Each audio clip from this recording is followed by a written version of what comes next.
What turned? What happened in that fourth quarter? Well, they hit some big shots, and some threes, and then we weren't able to execute versus some of the pressure on pick and rolls. It kind of flattened us out. Went through a little bit of a drought, and they just kept on scoring, either via a three-pointer or foul trouble, or getting to the free throw line. And that's the thing. It was right there, but you have to be able to complete it for 48 minutes. That's what's going to be required against this team. And they went on a big run, and it just got away from us.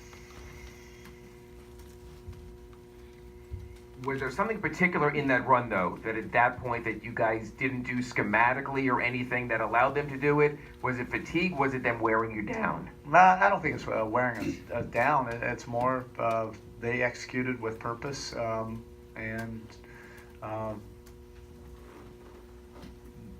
they really got the looks that they wanted, and then they made the looks. It's not a guarantee on that, but it seemed as if every time that we had a little bit of a hesitation or made somewhat of a mistake defensively, they made us pay for it.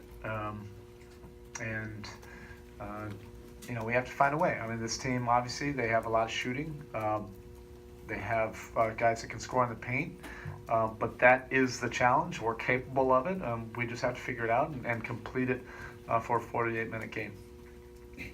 We've asked you the last couple of days how things might change with Joel Embiid back. How were they actually different with his return? Yeah, obviously when the game speeds up, he can slow it down.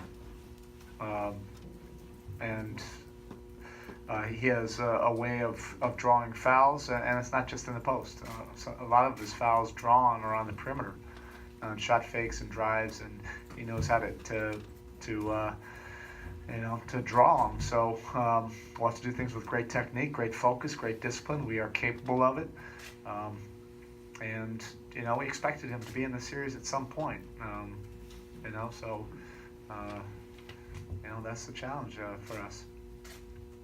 For as much attention as he gets, obviously, and what Ben's done and what Reddick's done at times this year, how big has Bellinelli been, not just tonight, but in these 3 games for them, and really since they got him? Yeah, every time we had them, it seemed like we had them at the end of the clock. Last 5 or 6 seconds, in some of their big possessions, Bellinelli had the ball in his hands and took advantage of that.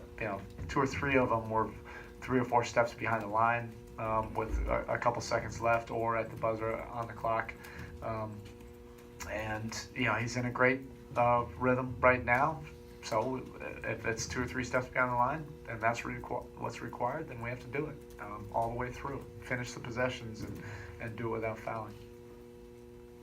I don't want to simplify it, but both losses, 18 three-pointers for them. Yeah. And the win 7. Was it something different they did getting those shooters open, or how do you sort of explain that? A little bit of both. A lot of it was similar to the first game. Some of it was off the dribble at the end of the clock. Some of it we just didn't get them off the line. They have a team of very good three-point shooters, and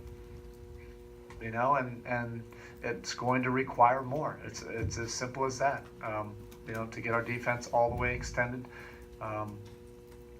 past the three-point line and get uncomfortable doing that. We are capable of doing that. We didn't do it tonight, and they made us pay virtually every time we were short on a closeout or not defending a pick and roll at the point of the pick without it getting downhill to break our defense down. It's clear that the first game and the third game were played on their terms. We do not want this to be a crawl. That's not how we play either, but we certainly don't want this thing heading toward the 130s. That's definitely their wheelhouse, and we paid the price for that.